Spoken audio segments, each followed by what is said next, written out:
حضرات محترم برادران اہل سنت، قرآن پاک کی جو آیت مقدسہ تلاوت کی ہے اس کا ترجمہ سماعت فرمائیں۔ اس کے بعد اسی آیت کریمہ کے ضمن میں چند مفید طلب باتیں عرض کروں گا۔ ارشاد باری تعالیٰ ہے ان اللہ و ملائکتہ، بے شک تحقیق اللہ رب العزت اور اس کے تمام فرشتے یصلون درود بھیجتے ہیں اور درود بھیجتے رہیں گے علی نبی، نبی کریم صلی اللہ علیہ وآلہ وسلم کی ذات اقدس پر۔ یا ایھا الذین آمنوا، اے ایمان والو، صلو علیہ، تم بھی درود پڑھو اس محبوب پر، وسلموا، اور سلام پڑھو، سلام بھیجو، تسلیما، جیسا سلام پڑھنے کا حق ہے۔ حضرات محترم، اگر آپ اس آیت کریمہ کے ایک لفظ پر غور کریں اور سمجھنے کی کوشش کریں تو رب ذوالجلال کی قسم آپ کے ایمان کو تازگی ملے گی، روح کو بالیدگی ملے گی، آنکھوں کو نور ملے گا، دلوں کو سرور ملے گا، اور شان رسالت کے جلوے نکھر کر سامنے آئیں گے۔ آیت کا مختصر ترجمہ پیش کرنے کے بعد اب قدر وضاحت پیش خدمت ہے۔ ان اللہ و ملائکتہ، بے شک اللہ اور اس کے تمام فرشتے یصلون، صلاۃ بھیجتے ہیں۔ لفظ یصلون پر غور کریں، اس کا مادہ صلاۃ ہے۔ عربی زبان میں لفظ صلاۃ کے کئی معنی ہیں۔ صلاۃ بمعنی طلب رحمت، صلاۃ بمعنی دعا، صلاۃ بمعنی نماز، صلاۃ بمعنی درود، صلاۃ بمعنی تعریف اور حمد و ثنا۔ حضرات محترم، اس وقت صلاۃ کے جس معنی پر گفتگو مقصود ہے وہ ہے صلاۃ بمعنی درود اور صلاۃ بمعنی تعریف۔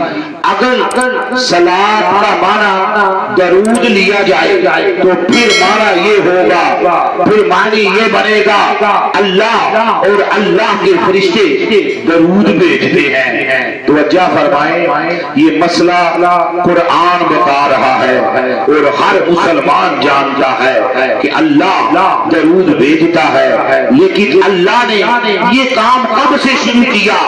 اپنے نبی پر درود بھیجنے والا عمل اللہ کب سے کر رہا ہے اور پھر کب تک کرتا رہے گا؟ کیا کبھی کوئی زمانہ، کبھی کوئی وقت، کوئی لمحہ، کوئی گھڑی ایسی آئی ہے کہ اللہ نے یہ عمل ترک کیا ہو؟ کیا کوئی زمانہ، کوئی وقت، کوئی لمحہ، کوئی گھڑی ایسی آئے گی کہ اللہ اس کام کو چھوڑ دے گا؟ سنیے حضرات، ایسا کبھی نہیں ہو سکتا۔ اس کی وجہ یہ ہے یصلون مضارع کا صیغہ ہے۔ مضارع کے معنی میں دوام اور استمرار پایا جاتا ہے، ہمیشگی کا مفہوم پایا جاتا ہے۔ فعل مضارع میں حال اور مستقبل دونوں زمانے پائے جاتے ہیں، تو مطلب یہ ہوا کہ ان اللہ و ملائکتہ یصلون علی النبی، اللہ اور اللہ کے فرشتے ہمیشہ سے نبی پاک صلی اللہ علیہ وآلہ وسلم پر درود بھیج رہے ہیں اور ہمیشہ درود بھیجتے رہیں گے۔ یہاں ایک بات عرض کروں، کوئی وقت ایسا نہ آیا ہے، نہ آئے گا، نہ ہوگا، نہ ہے جب اللہ اپنے نبی پر درود نہ بھیج رہا ہو، یعنی ہمیشہ سے ہمیشہ تک درود بھیجا جا رہا ہے اور بھیجا جاتا رہے گا۔ کون ہمیشہ سے درود بھیج رہا ہے؟ اللہ. اور کون ہمیشہ درود بھیجتا رہے گا؟ اللہ. اب آپ سوچ کر ایمانداری سے بتائیں کہ اگر کوئی مولوی درود نہ بھیجے تو یہاں کیا فرق پڑتا ہے؟ اللہ کہتا ہے میں تو ہمیشہ سے یہ کام کر رہا ہوں اور کرتا ہی رہوں گا. اب کچھ لوگ کہتے ہیں کہ ہم بندے ہو کر یہ کام نہ کرتے ہیں، نہ کرنے دیں گے. اب آپ بتائیں کہ درود نہ پڑھنے والوں کا مقابلہ ہم اہل سنت کے ساتھ ہے کہ یا خدا کے ساتھ ہے؟ بات سمجھ میں آ رہی ہے؟ میں اپنی طرف سے کوئی لفظ نہیں ملا رہا. سوچنے کی بات ہے کہ جب اتنا اہتمام درود کا خدا کرتا ہے، اب اگر کوئی درود کا انکار کرتا ہے تو اس کا مقابلہ ہمارے ساتھ ہے کہ یا خدا کے ساتھ ہے؟ خدا کے ساتھ ہے. اسی لیے اعلیٰ حضرت عظیم المرتبت عظیم البرکت پروانہ شمع رسالت الشاہ احمد رضا خان بریلوی علیہ رحمت الرحمان نے فرمایا عقل ہوتی تو خدا سے نہ لڑائی لیتے. ارے عقل ہوتی تو خدا سے نہ لڑائی لیتے، یہ گٹائیں اسے منظور بڑھانا تیرا. حضرات محترم آیت کریمہ کے اگلے لفظ قابل غور الفاظ ہیں یا ایھا الذین آمنوا، اے ایمان والو صلو علیہ، تم بھی درود پڑھو. اور صرف درود نہ پڑھو، وسلموا، ساتھ سلام بھی پڑھو. حضرات محترم یہ قرآن ہے، اس پر توجہ فرمائیں اور مسئلہ سمجھنے کی کوشش کریں. صلاۃ و سلام دونوں ایک ساتھ پڑھنے کی اللہ نے پابندی لگا دی. آیت کا ترجمہ یہ ہوا کہ اے ایمان والو تم بھی میرے نبی پر صلاۃ و سلام پڑھا کرو. بعض حضرات یہ کہتے ہیں کہ درود ابراہیمی کافی ہے. ہم کہتے ہیں درود ابراہیم بہت اچھا درود ہے، بڑی برکتوں والا، بڑے ثواب والا ہے. لیکن اگر صرف درود ابراہیم پڑھتے رہو گے تو قرآن کے حکم پر عمل کیسے ہوگا؟ کیونکہ قرآن کہتا ہے صلو علیہ وسلموا، درود بھی پڑھ اور سلام بھی پڑھ. اور درود ابراہیم درود تو ہے مگر سلام نہیں. پڑھو درود ابراہیم، لفظ سلام درود ابراہیم میں نہیں ہے. آپ ساری زندگی درود ابراہیم پڑھتے رہیں، قرآن کی اس آیت پر عمل نہیں ہوگا. کیونکہ حکم خدا یہ ہے صلاۃ بھی پڑھو سلام بھی پڑھو. معلوم ہوا کوئی ایسا درود پڑھنا ہی پڑے گا جس میں صلاۃ کا لفظ بھی آتا ہو اور سلام کا لفظ بھی آتا ہو. تو ہمارے نزدیک وہ درود یہ ہے الصلاۃ والسلام علیکہ یا رسول اللہ، الصلاۃ والسلام علیکہ یا حبیب اللہ، الصلاۃ والسلام علیکہ یا نبی اللہ، الصلاۃ والسلام علیکہ یا نور اللہ. بعض حضرات یہ کہتے ہیں ہم نہیں درود پڑھتے، ہم کہتے ہیں تمہیں پڑھنا بھی نہیں چاہیے. کیوں؟ اس لیے کہ اللہ تعالیٰ نے فرمایا ہے یا ایھا الذین آمنوا، رب کے علم پر قربان جاؤ. اس کو علم تھا کچھ نہیں پڑھیں گے. خدا نے ہمیں فرمایا یا ایھا الذین آمنوا، اے ایمان والو. میں انہیں کب کہتا ہوں؟ میں تو تمہیں کہتا ہوں تم پڑھو. تو میں آپ کی خدمت میں عرض کروں گا کہ اگر کوئی درود نہ پڑھے یا درود کا انکار کرے تو جھگڑنے کی ضرورت ہی نہیں. وہ اس لیے نہیں پڑھتے کہ انہیں خدا نے پڑھنے کا حکم دیا ہی نہیں. ثابت ہوا جو نہیں پڑھتا وہ اپنے مومن ہونے کا خود انکار کرتا ہے. محل اپنا اپنا،